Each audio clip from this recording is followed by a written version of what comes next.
د افغان ډیاسپورا نتورک د درنو لیدونکو او اوریدونکو دمګړۍ د اټک سره پروګرام ته ښه راغلاست. نن مونږه د افغانستان یو خوږمن بچی او چې ټول عمر د افغانستان د ملي وحدت لپاره کار کوي، د افغانانو د یووالي لپاره کار کوي، هغه زموږ مېلمه دی او د هغه سره به مونږه تفصیلي خبرې کوو. خو په کومو موضوعاتو خبرې کوو؟ دې سره په هره موضوع د افغانستان په مسایلو، په تاریخي، په سیاسي موضوعاتو مونږ خبرې کولی شو. خو مهمه مسله دا ده چې تاسو ته معلومات ده چې په دې اواخرو کې د پاکستان متجاوز نظامی دولت په افغانستان باندې پوځي تیری کړی دی. د افغانستان فضایي حریم باندې تجاوز کړی دی او په افغانستان بمبار کړی دی، خاصتا په دې اواخرو کې په کابل کې په روږدو په یو روغتون باندې د معتادینو په یو روغتون باندې بمبار کړی چې په هغې کې په سلونو خلک په شهادت رسېدلي دي. او نن په لندن کې په دې اړوند زموږ افغانانو یو ډېر ستر لاریون درلود او چې دا زموږ د وحدت او د یووالي معنی مقدمه ډېره اوږده شوه. اصلا ډېرې مقدمې نه غواړم، خو خپل مېلمه ته ښاغلي سادات صاحب ته ښه راغلاست وایم. سادات صاحب په خیر راغلی او راساً راته ووایئ چې تاسې نن د څه په باره کې مظاهره درلوده؟ سلامونه او درناوی تاسې ته، ستاسې د پروګرام لیدونکو او تخنیکي همکارانو ته، او په ځانګړې توګه د افغان ولس ته د نړۍ په هر ګوټ کې ځانګړي سلامونه احترامات وړاندې کوم. د نننۍ مظاهرې اصلي لامل دا و چې تاسې خپله لکه څنګه چې تبصرې کې ورته یادونه وکړه، زه به ډېر پکې نه راپېچمه. د یرغلګر پنجابي فوز د دغه یرغلونو په لړ کې چې څو ځله دوی په مختلفو ولایتونو د افغانستان هم راکټي بریدونه وکړل، هم اوس بمباردمانونه شروع کړي دي. ځان د سیمې دویم اسرائیل یا وړوکی اسرائیل جوړ کړی دی او دوی داسې تصور کوي چې ګواکې موږ به دوی ته غزه شو او دوی به د اسرائیل رول لوبوي. نو هغه دپاره مجبور وو چې هغه کم مسؤلیتونه یا فرایض چې موږ پورې مربوط دي او په بهر کې میشت یو، موږ د ټولو افغانانو په منځ کې کوښښ د دې روان کړی دی چې موږ اول خپل یووالی باید ثابت کړو. دا چې تیر څه شوي هغه په خپل ځای، لکن اوسني حالت کې چې کوم مسؤلیت لرو، لکه پخوا چې افغانانو دا ثابته کړې ده چې هر یرغل په مقابل کې متحد ودرېدلي دي. بنان زموږ لومړی غږ په ټولو افغانانو همدا ده چې د دغسې یو یرغلګر په وړاندې هم باید لومړی خو ټول په یووالي سره په یو موټي باید راووځو او په هر هغه امکانات چې په لاس کې لرو، که په نړۍ په کچه دی او که په افغانستان کې دننه دی، د دې یرغلونو مخه باید ونیسو. له بلې خوا زموږ اصلي هدف دا و چې موږ دلته د اروپا د انګلستان پارلمان او په ځانګړې توګه نړیوال په دې خبر کو چې افغانان که هر څونه هم ناتوانه شي، بې اتفاقه شي، خو د دې لپاره بیا یو دي او خپل د ولس درد او غم او غږ خامخا نړیوال ته رسولی شي او رسوي. چې د دغې وحدت له امله چې د کوم عزیزانو چې نن هوډ لاره او راغلل د مختلفو لرو لارو نه، موږ خیر د لندن میشت خلک یو، لکن زه د هغه افغانانو ډېر زیات قدرداني کوم چې د مانچستر نه د تقریبا 4 ساعته دوی مزل وهل رالل او د برمنګم نه رالل، د ساوثهمپټن نه رالل، د لندن نه بهر نور د دې واړه ایالتونه چې دي په اصطلاح د هغې ځینې ښارونه چې دي د هغې ځینې رالل. یعنی په ټوله کې د وحدت نمونه وه د مختلف قومونو موجودیت. دلته نن هیچا داسې ونه ویل چې موږ د حاکم نظام پلوي کوو یا د کوم ګوند استازیتوب کوو، فقط د یو افغان په نامه، د یو ملي آن لرونکي په نامه، د افغانستان د ملي ګټو دپاره د ژمنتیا په خاطر ټول افغانان د هر قوم او د هر ژبې پکې حاضر وو، تاجکو، پښتون او هزاره، یعنی حتی زمونږ بعضې هندوان هم پکې حضور درلودو. د دې ترڅنګ چې دغه مظاهره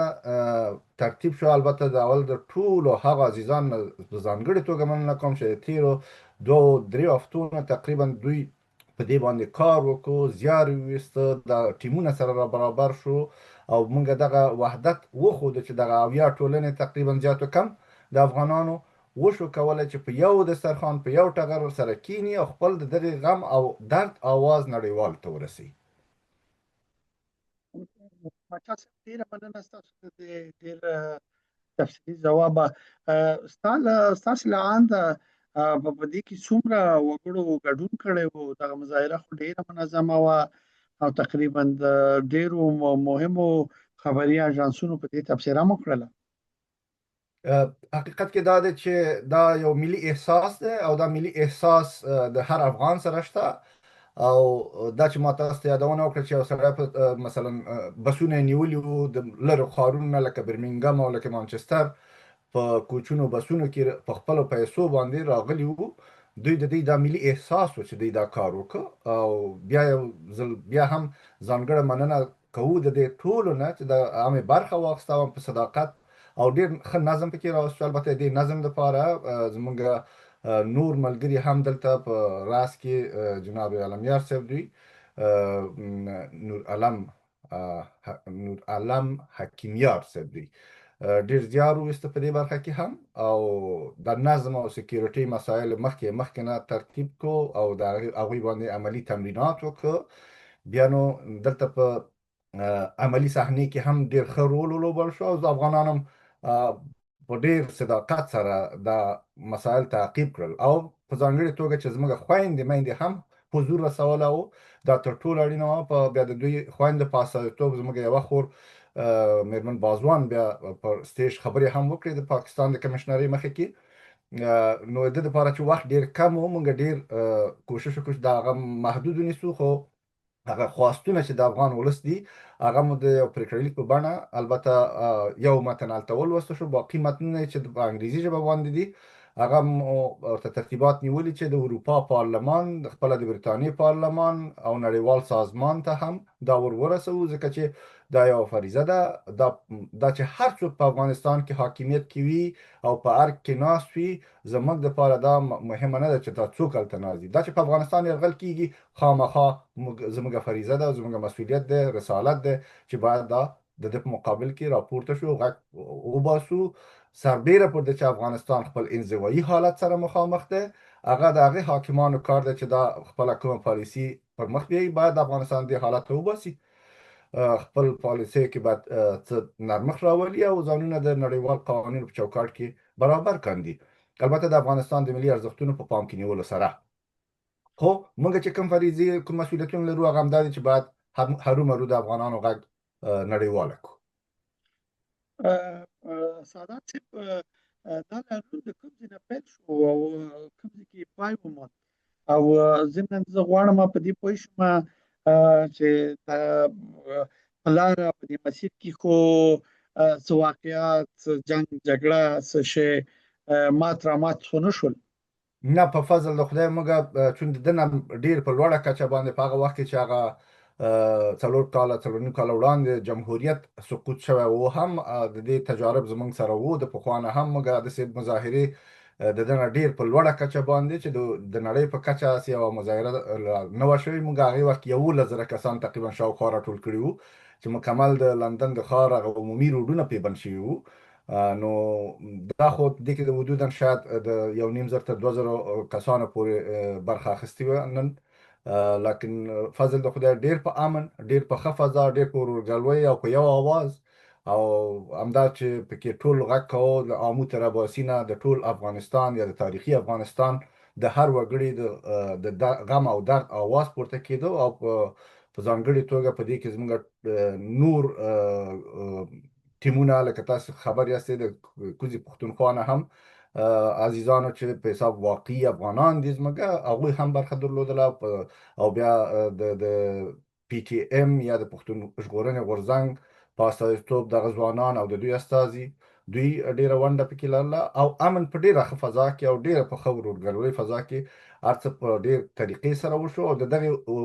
ملک د هیواد د قانون تر چوکاټ لاندې برابر او زموږ څلور خواته زموږ امن پولیس هم نیوله خو موږ خپل سکیورټي په خپل هم لرله او فضل د خدای ډیر په فضا سره ترتیب شو. شعارونه چې عموما چې لیکلي مو یا تصویرونه تاسو ځان سره انتقالول، کوم شعارونه او کوم تصویرونه؟ تصویرونه خو د پاکستان د مظالمو، د پنجاب د دغه یرغلونو د مظالمو، د شهیدانو، د زخمیانو، د ورانو تعمیرونو، او طبعا خواستونه خو هماغه و چې نړیوال ته ووایي چې دغه یرغل او دغه د ټول نړیوال قوانینو خلاف پنجابي ظالم فوز مخه باید ونیول شي، او دا باید ودرول شي، او د افغانانو د حق غوښتنې اواز باید واورېدل شي، او موږ فقط عدالت وغوښتو، او د دوی محاکمه مو وغوښته چې دا جنایت چې چا کړی دی دوی محاکمه غواړو، او موږ د په اصطلاح د عدالت د تامینولو په خاطر غږ پورته کوو. بیا هم ورته هم په اخره کې ویل چې افغانان جنگ نه غواړي، لکن موږ د ولسونو سره کوم دښمني نه لرو، خو د پاکستان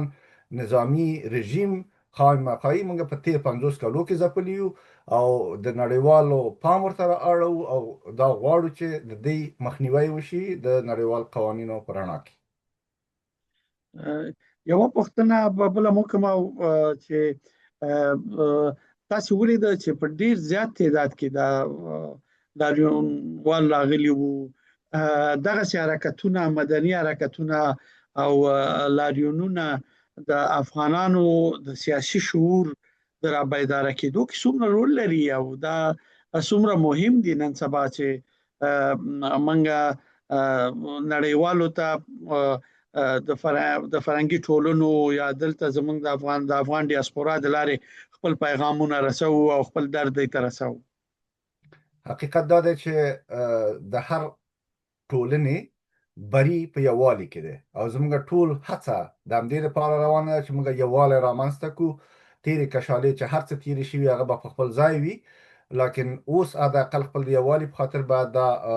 خپل نور شیان د یاده وباسو، او د همدغې مظاهرې په لړ کې هم موږ یوازې په برتانیې کې دا کار نه دی کړی، بلکې موږ همغږي کړې ده د نورو هیوادونو سره هم، په ځانګړې توګه د فرانسه، بلجیم، هالند او جرمني سره او سویس سره. تاسو به واورئ چې مسلسل د همدې نن ورځ په لړ کې هم مظاهرې وي، او دا به دوام کوي د اپریل میاشتې تر 9 او 10 پورې هم. یعنی دا تسلسل لري. تاسو چې نور مملکتو کې وینئ، دا فقط موږ کوشش وکړو چې همداسې لکه تاسو چې ډیاسپورا مخکې وړئ، موږ د یووالي په خاطر هم دا کار کړی چې په هر هیواد کې هر هغه غږ چې په اصطلاح هر هغه ظلم چې د افغانانو په حق کې کیږي، په ټولو هیوادونو کې مشترک افغانان باید د هغې لپاره راووځي، ترڅو د دغې مظالمو مخنیوی وکړی شو. سادات صاحب، ډیره زیاته مننه په ډیر لنډ او تنګ وخت کې سره د دې چې مخکې زما او ستا سرژمنه واده نه و او تاسو حاضر شوئ او د خپل